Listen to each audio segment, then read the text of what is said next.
SEO is the process of getting your website to the top of the search results. Google has said they care about a few core elements.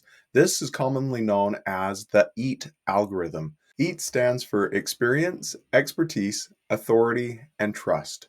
While there are four main metrics that involve SEO, each of those have a myriad of ways that you can use to increase in that area.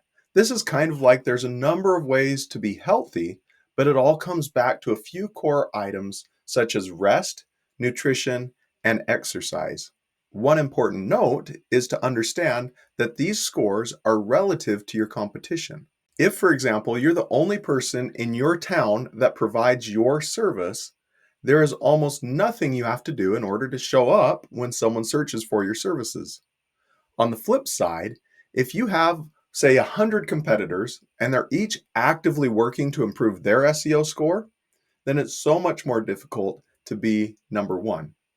Now, I alluded to one item also earlier, and when I mentioned your service area or your town, and that is most businesses service a local geographic area.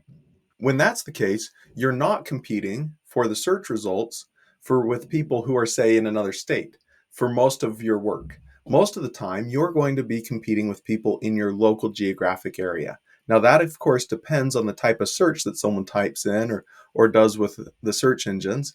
But by and large, your customers care about doing business with someone locally. And so your competitors are generally local, and that's known as local SEO.